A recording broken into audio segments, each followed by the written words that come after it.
talk about Texas A&M, an impressive win over the Arkansas Razorbacks, 34-22. Guys, this game wasn't as close as the scoreboard would indicate. A&M had 3 sloppy turnovers, including a pick six coming out of the break. Looked like a missed block from a wide receiver on a screen that might have otherwise been open. But A&M's defense was the story for me. 7 sacks, 15 tackles for loss. I believe they held Arkansas to just 16 true points on offense, and even 3 more of those were off of a bad fumble from A&M. They had 20 sacks all of last year. They have 17 in the last 3 weeks against Power 5 opponents. Talk to me about the Aggies. Like, not a complete game. And I did call KJ mid, Austin. Thank you for pointing that out. I called him mid in the preseason. Everyone was hyping up KJ Jefferson as this elite quarterback, maybe even the best in the SEC. And he's just not. He's just not. Now, he had no offensive line. That's a side topic. We'll get there in a second. But and he has Dan Enos calling plays and trying to make him into a pocket passer, which is just brutal. Like, talk about not using your best player in his best capability. Like, that's just so dumb to me. And when they said that in the preseason at SEC Media Days, like, just as soon as I heard that, I was like, Arkansas is going to struggle to go 6-6 this year because that's not who KJ Jefferson is. KJ rushed 18 carries, -3 yards. And obviously the sacks. 7 of those are 8 sacks will do that. It was 8 sacks. Yeah. 8 sacks will do that to you. But yeah, just not using KJ in the way that he needs to be used. So talk to me about the Aggies. Let's talk about the winner here.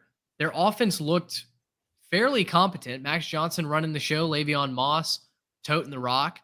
Where's A&M's ceiling here? Because I think you could make a case that now, especially with LSU going down, you beat Alabama, and suddenly the SEC West, you're controlling your destiny.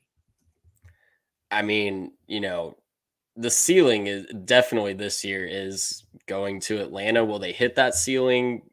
Who knows? We'll learn a lot more about this team by this time next week when we're recapping the A&M Alabama game. But listen, the offense is efficient. They might not put up a ton of points. They might not be putting up 50, 60 points every week.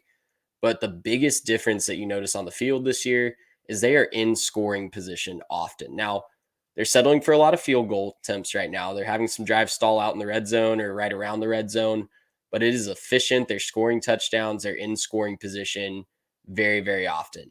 Max Johnson's a capable backup. I think the offense still has a really high ceiling there. And all of a sudden, it looks like DJ Durkin has figured out how to use the best position group on the team, the defensive line, because the last 2 weeks, I know they're not going up against stalwarts on the offensive line in Auburn and Arkansas, but they're exploiting mismatches. They are changing things up. They're giving different looks, and they're bringing pressure from different angles, and it's getting home, and it's doing a great job, right? So, I mean, you have to be pretty positive if you're an A&M fan right now. I know it's a fan base that loves to find the negative in everything, but I think you have to be pretty positive right now. This is a big, big game, maybe one of the biggest games of Jimbo Fisher's tenure next week in College Station, and the winner of that one is going to control their own destiny in the West the rest of the way. So huge, huge matchup on deck in College Station against Alabama, and the Aggies look really, really hot coming into it.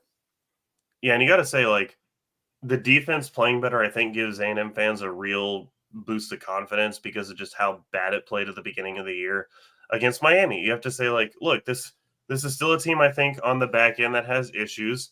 I'm going to agree with John here with the comment here. Aggies need help in the secondary badly. I tend to agree with that. I think that a big part of why they've been so successful is the pass rush and because they've been getting home. But at the same time, they're playing better. And however it is, if it's, going to be nothing but, can't throw the ball because you don't got time to sit there and deliver the ball, I'm fine with that. I think that works for a lot of A&M fans. So there's that. And I think the hard part about it for A&M fans, and I'm going to say something that might trigger some Aggie fans here, but on offense, because you're working without your starting quarterback, who I think had, really gained a lot of the locker room and built a lot of chemistry with guys at this point, I think that it's just up to, for lack of a better word, offensive execution and just trying to finish drives, figure out how to finish plays. They're clearly in a good spot. They're clearly, Yeah, they're in a place to win games if they can finish drives, but it's just the little careless mistakes. So if they can do that, if they can start to execute a little bit on offense, they'll start turning some of those into touchdowns, and I think it'll turn out pretty good for Aggie fans by the end of the year. And the play calling has been a lot better. Like, I know there True. was a lot of, gnashing of teeth about who was actually going to have control. It's very clear that it's Bobby Petrino's offense, and he is calling what he wants to call. Suddenly, after Garrett's soapbox, I'm transported back to 2018. I'm holding a recorder in one hand and fighting off other reporters in the other. Just got to execute in the way that we do things and the way in which we do it. First you'll do things till you do, what is it? Do things till you do them right, and then you'll do them till you can't do them wrong. Yeah, we're going back in time a little bit there. Arkansas, last note here on the Hogs, 160. 174 total yards is what Garrett put on the graphic. Total yards of offense. 115 of that was in the first quarter. All that amounted to was 2 field goals. So the Aggies had the bend don't break defense working early. And a huge chunk of that was on the last play when they hit that big bomb to make it like a 12-point game. So a massive part of that game was spent with A&M not letting Arkansas do anything. Gracious,